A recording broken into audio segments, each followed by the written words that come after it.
Imagine a place where the entire knowledge of the known world was gathered under one roof. A beacon of human curiosity so vast that scholars from every corner of the ancient Mediterranean flocked there like pilgrims to a holy site. A library holding hundreds of thousands of scrolls, works of philosophy, science, mathematics, medicine, poetry, and history from Greece, Egypt, Persia, India, and beyond. This wasn't a myth. This was the Great Library of Alexandria. For centuries, it stood as humanity's greatest attempt to collect all knowledge in one place. And then it was lost. Not in one dramatic Hollywood fire, but through a slow, tragic decline, marked by wars, neglect, politics, and multiple destructions. Today, we're diving deep into its incredible story. Who built it? What secrets did it hold? Who were the geniuses who walked its halls? And what does its loss mean for us today? Let's set the stage. It's 332 BC. Alexander the Great, the young Macedonian king, conquers Egypt. He founds a city on the Mediterranean coast and named it after himself, Alexandria. But Alexander dies young in 323 BC, and his empire fragments. One of his generals, Ptolemy I Soter, seizes Egypt and starts the Ptolemaic dynasty. Ptolemy had a vision. Influenced by his advisor, Demetrius of Phalerum, a student of Aristotle, he wanted to create a center of learning that rivaled Athens. Around 295 to 285 BC, the library, part of the larger Museion, or Temple of the Muses, was born. The Ptolemies sent agents across the known world with unlimited funds.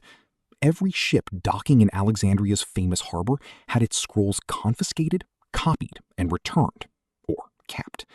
They bought Aristotle's personal library. They collected originals and copies of Homer, the great tragedians, and works in dozens of languages. Think of it as the ultimate Google Books project of antiquity, but instead of algorithms, you had scribes working by oil lamps, royal decrees, and a king's treasury. They built not just a library, but a full research institute, with gardens, lecture halls, a zoo, and an observatory. The Museion was like an ancient university campus, where scholars received free room and board. How big was it? Estimates vary wildly, from 40,000 to over 700,000 scrolls. It wasn't just one building, but a complex. The main library was near the royal palace, with a daughter library at the Serapeum Temple.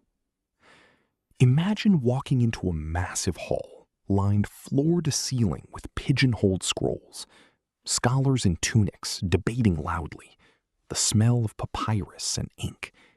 No card catalogs at first, until Callimachus created the Pinakes, the world's first library catalog, organizing works by author and subject. This place didn't just store knowledge, it created it. Here lived and worked some of the greatest minds in history.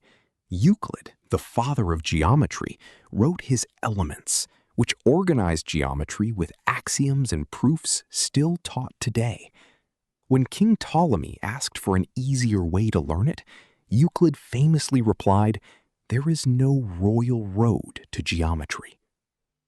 Eratosthenes, who served as chief librarian, calculated the circumference of the earth with astonishing accuracy, using nothing but sticks, shadows, and wells in different cities.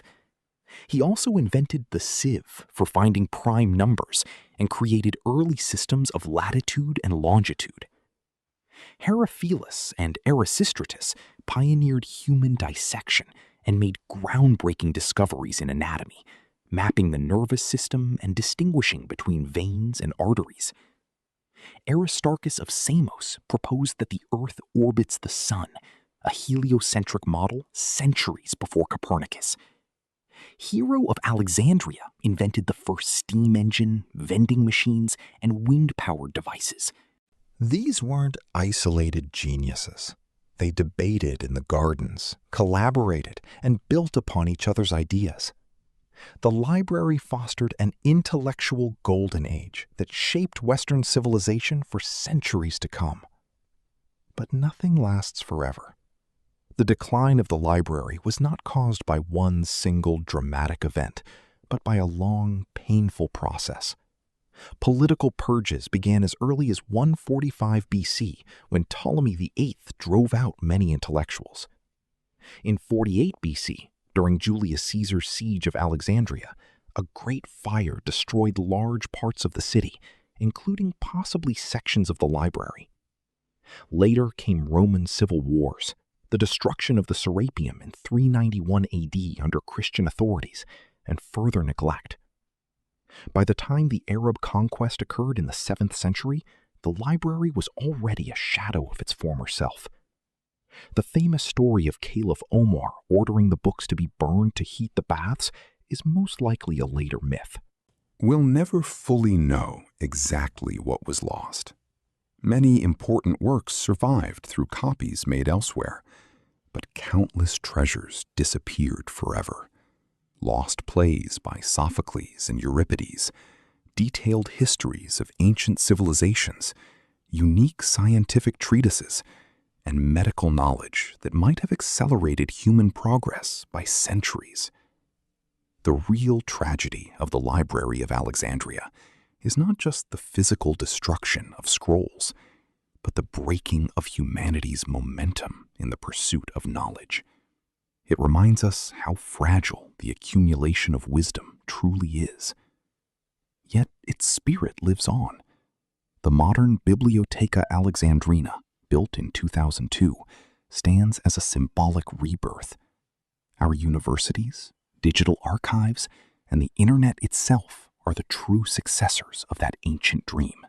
The Library of Alexandria teaches us that humanity's greatest strength is our curiosity, but also how easily that curiosity can be disrupted by politics, war, and neglect. It challenges us to ask, what knowledge are we risking losing today? Thank you for joining this journey through one of history's greatest centers of knowledge. If you enjoyed this deep dive, make sure to like, subscribe, and share your thoughts in the comments. What do you think was the greatest loss from the Library of Alexandria? Let me know below. Stay curious.